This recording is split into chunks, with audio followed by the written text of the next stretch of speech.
I will be gentle with myself. I will be gentle with myself. And I will hold myself like a newborn baby child. I will be tender with my heart. I will be tender with my heart. And I will hold my heart like a newborn baby child. And I will only go as fast as the slowest part of me feels safe to go. And I will only go as fast as the slowest part of me feels safe to go.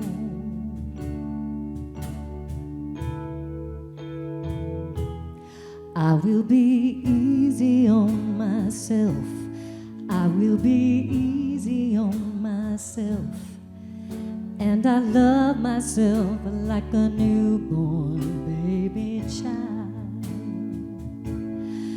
And I will only go as fast as the slowest part of me feels safe to go. And I will only go as fast as the slowest part of me feels safe to go.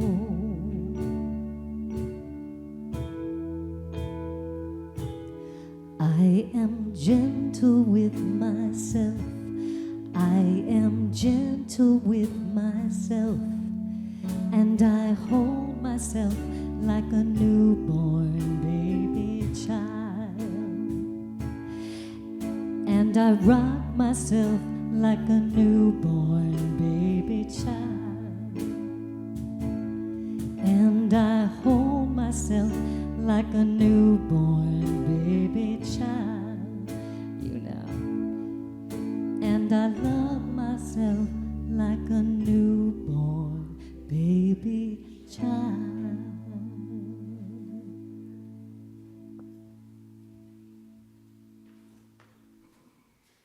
Thank you, brother. All right. All right, love you.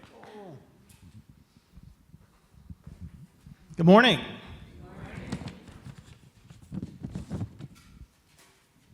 So I want to begin with a question. So this is a $20 bill. Who's interested? Who would want this? Right? No, seriously. Right, yeah. Well, hold on for one sec. So what if I did this? Okay, who wants it now? Right? Okay, all right, hold on.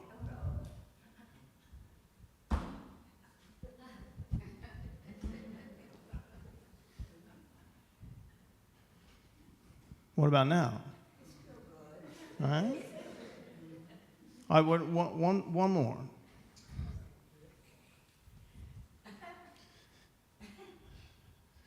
This is toilet water. Out of the toilet in the bathroom.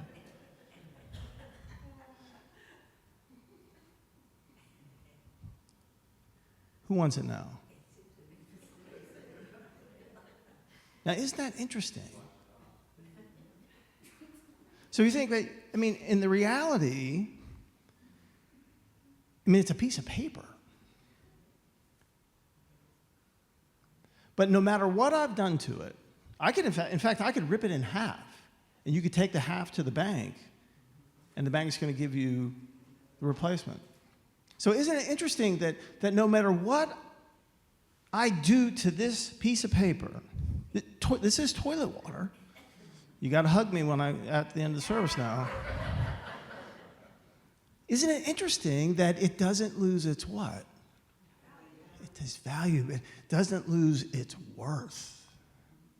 Isn't that interesting? It is fascinating to me. Do we have that same opinion of ourselves? And it was interesting. It just dawned on me now how timely this sermon was. I don't take credit for it. I give credit to the universe. In our country right now, that we are assigning worth and value based on circumstance. Where's the unconditional aspect to it? Because, of course, we know, especially as truth students, as students of unity, we know that there's nothing that could happen to us that would take away our worth. Nothing could happen to us that changes the value of who we are. But outside of this sacred space, some people don't share that same opinion. So let's look at this. This is also kind of interesting. So here we have this $20 bill. We all agreed we still want it, even though it was in literally toilet water.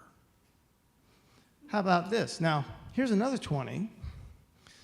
This 20 is pretty. It's fresh. It's dry. Is there any difference in the value between the two? Right. So, but what happens when we put a CEO right here, and then we put a homeless person right here? When we have the $20 bill that's clean and fresh and crisp and looks like $1 million, and we compare it to this one that doesn't quite look the same as when we started this talk today. Do we assign the same value to the CEO and to the homeless person? Right. And this I was sharing with Jen. This sermon really had me confront myself, because I realized, you know what? I think if I'm being 100% honest, and I would hope I would be honest in a church of all places, that when I look at say, the head of Microsoft, and I look at a person who I may encounter on one of the streets here in San Francisco, that my initial take, my initial view, my initial perspective, my initial lens is going to be a little bit different. That I may think, well, wow, this person is giving so much more to the community and would be missed so much more than the person here who has nothing. And I'm like, gosh, wow, I wish I didn't have that. And then I think, what can I do? What can we do? And everybody may not have that issue like I do. And I'm not saying I'm in the extreme space, but I want to, again, just to be 100% honest, that I think if I had the choice between these two 20s, well, let me put it to you. If you had the choice, you could only pick one 20, which 20 would you pick? Would you pick the toilet water one? Or would you pick the one that hasn't had these experiences, didn't have some goofy guy crumple it up, step on it, throw it in the toilet? No, I'm going to take this one. And again, I hate why questions. I don't think why questions are very good. Because if you ask me a why question, you basically put me on the witness stand. That I have to justify myself, I have to explain myself, I have to give you reasons, I have to give you I have to do all this. Please ask me a what question. And I think for any of us to move to a place where we could assign the same value, the same worth, not just to other people, but to ourselves, there's 3 things that you need to do, 3 suggestions. And the first is to ask, not why do I do this, it's what is my belief that is having me act this way? And so the work that I do around suicide, around mental health and everything else, what I tell people on August 31st, 2011, the day that I tried to kill myself, I wasn't going to do that because of what I was thinking, and I wasn't going to do that because of what I was feeling. I was going to kill myself because of what I believed. I believed myself to be worthless, useless, of no value, and the world would be better off without me. Well, come on, dude. I mean, at the time, I was married to an amazing woman running an end-of-life animal sanctuary. Dude, how could you believe that? That's not true. Well, here's just an announcement. Belief and truth are not necessarily the same thing. How long did people believe the world was flat? Like they thought it was true. They said, of course the world's flat. Well, no, it's not. And so if we want to change the way that we see the world, and let's how we see others and ourselves, the first thing that we have to do, not ask ourselves, well, why do I look at it that way, is what is my belief? Because everything that we do, everything, will ultimately be traced back to our beliefs. Everything. There's not a single part of our life in terms of our actions, our thoughts, our behaviors, our feelings that is not traced back to belief. So if you want to change something, if you want to change the way that you think, you first need to change what you believe. Because this is going to be temporary until you change the foundation. So for me, as I was prepping for this sermon, I'm like, wow, so what's my belief? And I think oftentimes it's the reality. When I'm in judgment, it is that it hits a little too close to home.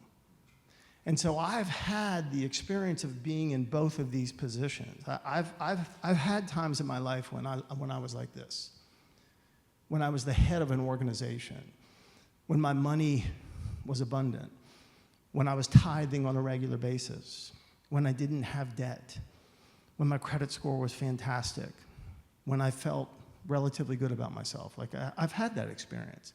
And I've also had this. I spent 15 days in a psych ward. I've had my car repossessed. I've had my home foreclosed. I've declared bankruptcy. I've had terrible credit. I've had all this. So when I think, what is my belief? What has me view this soul different than this soul is, I think it's fear. It's like, wow, I can relate a little bit too close to that. And it's not in a place of compassion quite yet. It's in a place of fear. And fear is like right in your face. Ideally, when I can calm myself down, and anytime I come here, I have this experience, the realization that fear is false evidence appearing real. But sometimes, boy, that can, it's not true, but it certainly can be very compelling. So if we want to change the way that we view ourselves and others, if we want to realize that like these two $20 bills, nothing could happen that changes both our value and our worth, we have to examine what's our belief set, however we choose to do that. And then the second step is, I think, when I go and hear a really powerful, inspirational speaker, and they talk about change, I think they tend to, and this is where I can become a little overwhelmed, is they tend to want me to just like go out and just start doing it. All right, I'm going to make this change in all parts of my life. I don't know how realistic that is. And so for me, again, I realize, and I would offer the potential suggestion for you, is if we want to make a change, first we've identified the belief set. Okay, I can change the belief. And now, how about this? How about every time that I see a homeless person, that I work towards seeing that soul in a place of abundance and health and whatever way that I do. Or every time that I see a child, whatever it is, just to pick one part of life and focus on that. Not try to change everything. Just one thing, to take this new belief, because beliefs are powerful. Belief drives all action, thoughts, feelings, behavior, everything. So I've created a new belief to realize it doesn't matter what's happened, we're all worthy, we're all valuable, no matter what, even if we're in toilet water, no matter what. And then let me apply this new belief to one part of my life, just one. Because it's good to get a win. If we make these changes, if we're trying to lose weight and, I don't have anything, I want to have a win. Just give me this experience of having a win. And then the third part that, for me, is maybe the most important part, is to apply this in the experience of connecting with others. Is for my experience, and Jen and I talked about this, and Randy and I talked about this morning. In connecting with others is the way for me, it's like no matter where I am, and I'm big on names, no matter where I am in that moment, I do see that person as completely priceless and worthwhile and valuable.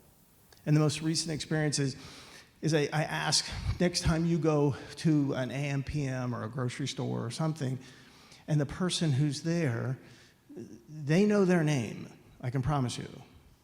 The name tag that they have, that's for us. Call them by their name.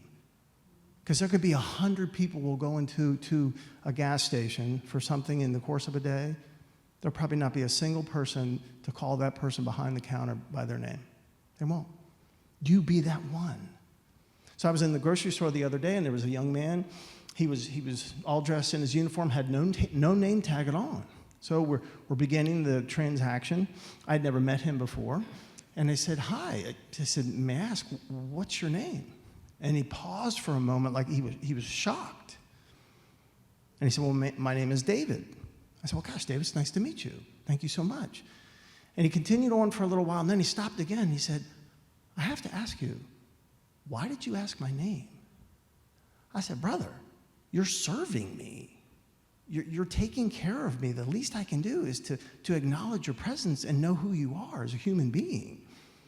And he said, I kind of like that. I said, well, I'm glad that you do. And then another minute or so goes by, and he said, well, what's your name? And I said, well, you'll kind of like this. My name is David as well. He said, oh, my God, that's amazing.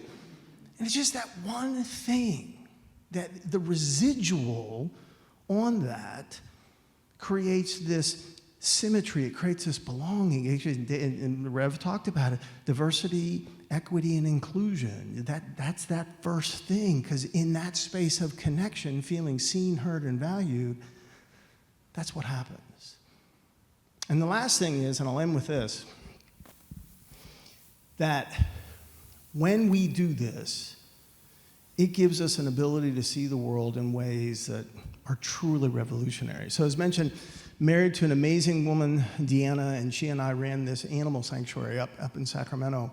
100 animals, 25 horses, 23 dogs, all of whom lived in the house, by the way, 9 potbelly pigs, and we were primarily end of life and special needs. So we took the animals that nobody wanted.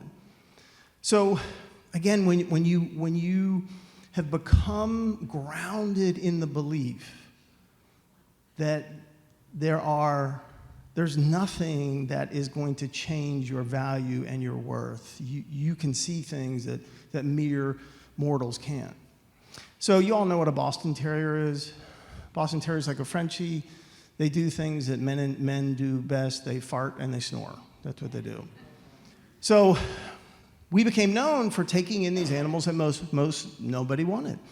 So we get this Boston one day, and his name is Murphy, and all we know is he has a life-threatening condition. Okay, no big deal. But he came in, and I remember I looked at him, and I was like, God, he is gorgeous. So Bostons have a black and white coat. That's why they're called America's Little Gentlemen. They look like they're wearing a tuxedo. And it literally had a sheen to it. And he got along immediately with the other dogs. He got immediately with Deanna and I, and we're like, man, somebody just didn't want their dog. And they just threw him away. But then my beloved, she's like, oh no, babe, he's sick. So what he had is a condition called mega esophagus. So I knew we had an esophagus. I didn't know what its purpose was. So the purpose of esophagus is it contracts and moves the food from the mouth down through the throat into the stomach. So when a dog who's parallel to the ground has mega esophagus, it doesn't contract. What happens is they begin to eat, and the food goes down about 3/4 of the way down, and what can't go all the way down comes back up. But they don't throw up, they regurgitate, although it looks the same unless you know what to look for. So he is literally dying. He is starving to death. And I thought, okay, well, we'll just try to make him comfortable, and he'll make his transition. But see, when you have the ability, when you believe that all beings are worthy, all beings are priceless, all beings have value, no matter what they've been through or their condition, you have an insight to possibilities. And that's exactly what Deanna could do for all the animals. And here's how it worked with Murphy. Because I had given up. She said, no, we can fix this. Okay, whatever. She said, all right, this is how it's going to work. And this is how it's worked. So Dee would watch Murphy eat. And she knew when he had eaten just enough, but not too much. And she'd scoop him up. And then she'd tell me, hey, David, go sit down. And I'd take a seat.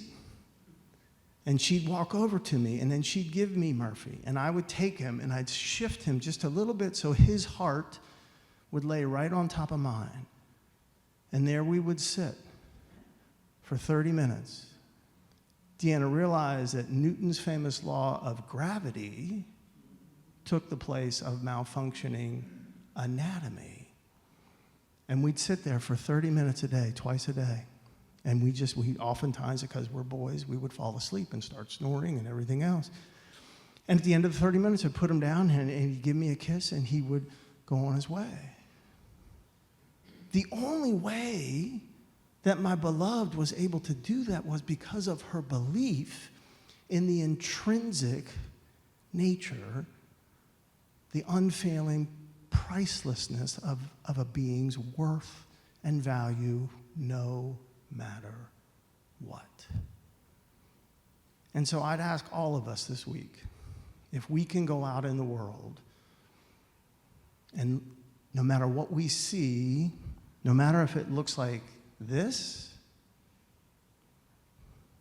or if it looks like this, that it's worth the same. God bless. Thank you all.